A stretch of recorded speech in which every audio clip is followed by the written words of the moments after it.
ورنہ آج اس قابل نہ ہو پاتے کہ گھر کے بھیدی بننے کے بعد ہمارے ساتھ محاذ آرائی پر تل جاتے۔ تم نے تنظیم کو خاصا نقصان پہنچایا۔ میں چوک پڑا۔ بظاہر مجھ پر بھرا ہوا پستول تانے کھڑی تھی۔ باہر پورے زور و شور سے گولیوں کا ان ریز تبادلہ ہو رہا تھا اور کسی بھی لمحے کوئی بھٹکی ہوئی باڑ کسی کھلے ہوئے حصے سے ادھر بھی آ سکتی تھی۔ ایسی صورت میں اسے اپنی سلامتی کی فکر ہونا چاہیے تھی۔ وہ میری بے خبری میں وہاں پہنچی تھی۔ وہ لوگ مجھ سے جس حد تک نالاں تھے اس کا اظہار پچھلے دنوں بار بار ہوتا رہا تھا۔ ایٹو اور اس کے حواری میرے خون کے پیاسے ہو رہے تھے، لیکن میرے ستارے ساتھ دے رہے تھے کہ میرے خلاف سارے قاتلانہ حملے بری طرح ناکام ہوئے تھے۔ ان حالات میں میرا لائٹ کا فطری رد عمل یہ ہونا چاہیے تھا کہ اس نے جیسے ہی مجھے پہچان دیا تھا للکار کر مجھے ہوشیار کیے بغیر ختم کر دی تھی، لیکن اس نے نہ صرف مجھے للکارا بلکہ اب خاصی کھل کر باتیں کر رہی تھی۔ اس کے رویے کے بارے میں الجھن میں مبتلا تھا کہ مجھے ختم کر کے خود بھاگ نکلنے کے بجائے وہ مجھ پر وقت کیوں پر بات کر رہی تھی۔ پھر آخر میں اس نے مجھے یہ بھی چتا دیا کہ میں نے تنظیم کو خاصا نقصان پہنچایا، لیکن پھر بھی پستول کے ٹائگر پر اس کی انگلی ساکھتی رہی تھی۔ شاید اس کے دل میں میرے لیے کوئی نرم کوشہ موجود تھا۔ میں نے سوچا اور پھر کلابازی کھانے کا فیصلہ کر لیا۔ میں نے یہ سارا تجزیہ چند ثانیوں میں کر ڈالا اور کسی غیر معمولی توقف کے بغیر بولا، مجھے زبردستی تصادم کی راہ پر دھکیلا گیا ہے۔ میرے سامنے کوئی انتخاب نہیں رہ گیا تھا۔ زندہ رہنے کے لیے اپنی تمام تر صلاحیتوں کو بروکار نہ لاتا تو مقامی قیادت یا دوسرے الفاظ میں ایٹو کسی بے رحم قصاب کی طرح مجھے ذبح کر ڈالتا۔ میری سمجھ میں نہیں آتا کہ اسے میری ذات سے اچانک کیا انات ہو گیا تھا۔ وہ کیفے کردار کو پہنچ چکا ہے۔ وہ سپاٹ لہجے میں بولی، اس کا قصور یہی تھا کہ اس نے تمہاری ذات کو اپنی ادا کا معاملہ بنا لیا تھا۔ تنظیم کے اہم ترین معاملات کو نظر انداز کر کے کسی اجرتی قاتل کی طرح ملک بھر میں تمہاری بو سونگتا پھر رہا تھا۔ اسے 2 بار وارننگ دی گئی تھی، لیکن اس کے سر سے تمہاری دشمنی کا بھوت نہیں اترا اور مجھے مجبوراً معاملات میں دخل انداز ہونا پڑا۔ پفور جوش سے میرا دل کنپٹیوں میں دھڑکنے لگا۔ میرا اندازہ 100% درست ثابت ہوا تھا۔ میری کلابازی کار آمد ثابت ہوئی تھی۔ مجھے اس قلب و لہجے سے مصالحت کی خواہش چھلکتی محسوس ہو رہی تھی۔ میں آج تک یہی نہیں سمجھ سکا کہ وہ اچانک میرے خون کا پیاسا کیوں ہو گیا تھا۔ میں نے مزید ایک قدم آگے بڑھ کر کہا، اگر وہ مجھے میرا قصور بتا کر جواب طلب کرتا تو شاید میں اسے مطمئن کر دیتا، لیکن وہ یک طرفہ طور پر میرے خلاف محاذ آرا ہو گیا اور مجھے مدافعت میں اس کی گریبان پر ہاتھ ڈالنے پر مجبور ہونا پڑ گیا۔ آپ اتنے بھی معصوم نہ بنو۔ اس کی طنزیہ آواز ابھری، اپنا قصور تم اچھی طرح جانتے ہو۔ وہ کون تھی جس نے لاہور میں ایشین سینڈیکیٹ لمیٹڈ کے دفتر میں ملازمت حاصل کرنے کی ناکام کوشش کی تھی؟ میری منگیتر۔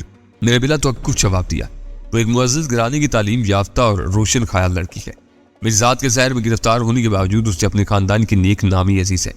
وہ میری وقت بے وقت کی پراسرار نقل و حرکت اور سرگرمیوں کی طرف سے شبہات کا شکار تھی۔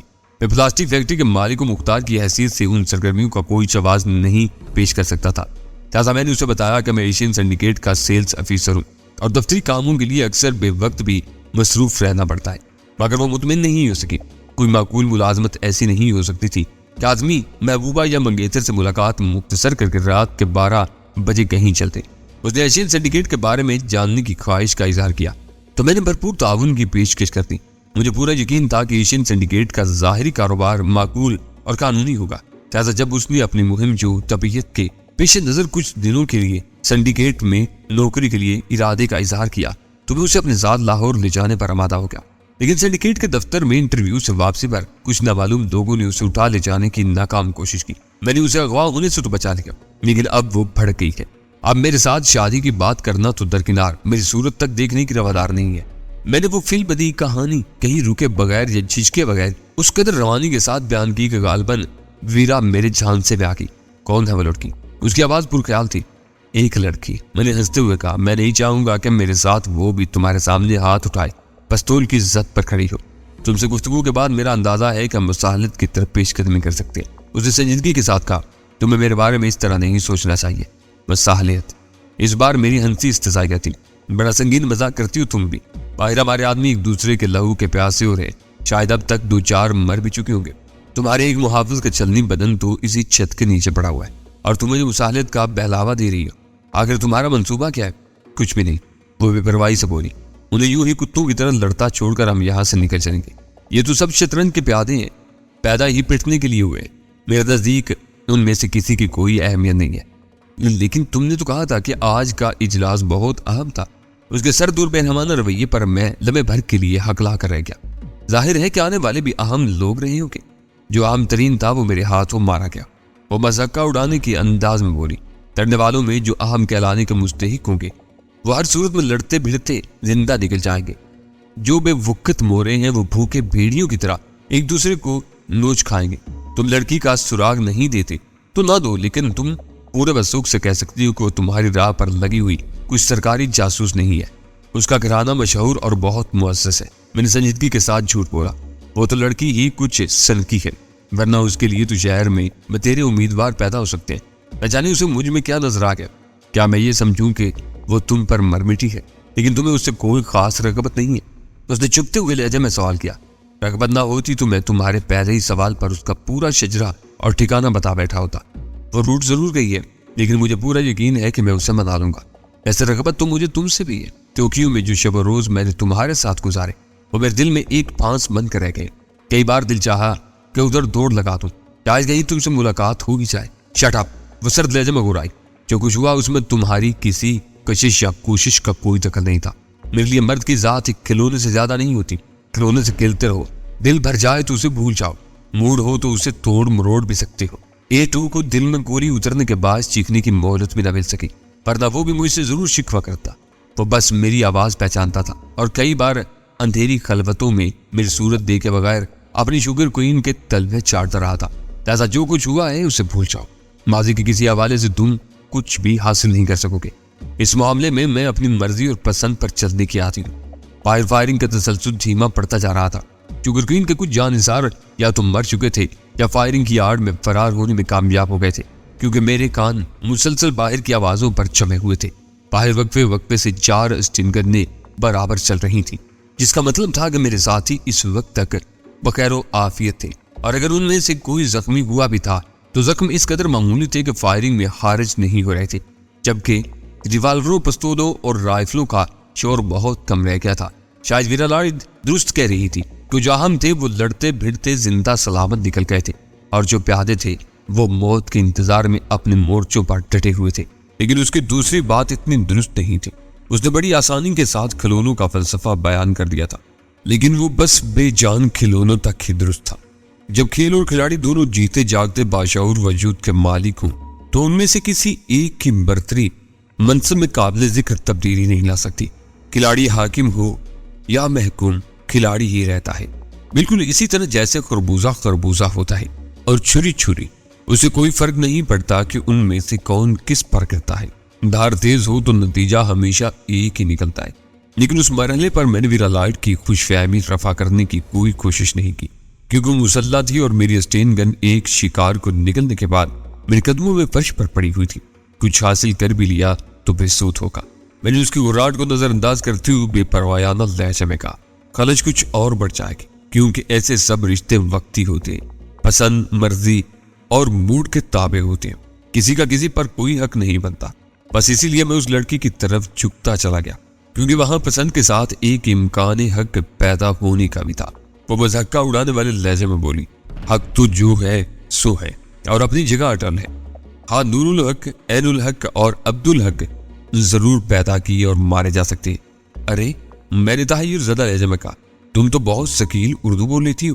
اردو ہی نہیں، میں تیرا زبان مقابل لب و لہجے میں با محاورہ بول سکتی ہوں۔ اور بولتے بولتے وہ اچانک خاموش ہو گئی، جیسے کچھ سننے کی کوشش کر رہی ہے، اور میں نے بھی فضا پر کان جما دیے۔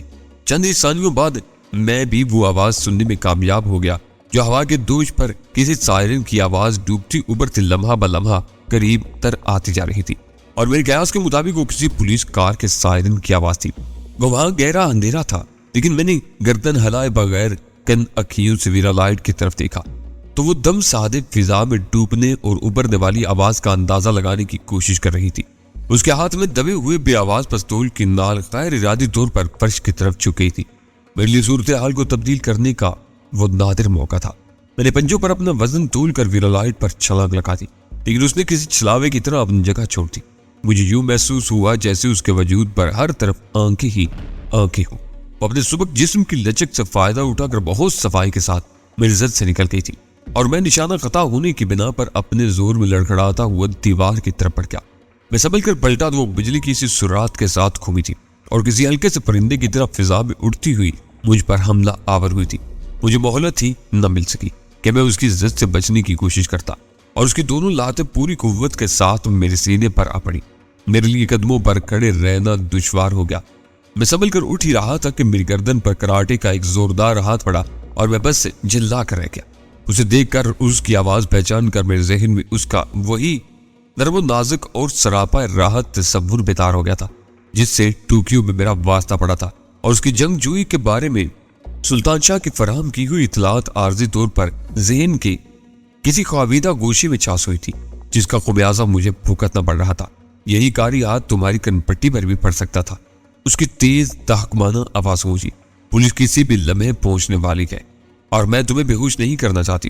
بس یہ یاد رکھنا کہ تم میرے انڈر ہو، جو کہوں بھی چوچرا کرتے جاؤ۔ جہاں حکم عدولی کی کوشش کی گولی مار کر آگے بڑھ جاؤ گی۔ میں اپنے طور پر تمہیں ایک اور موقع فراہم کر رہی ہوں۔ اصولاً تم واجب القتل ہو۔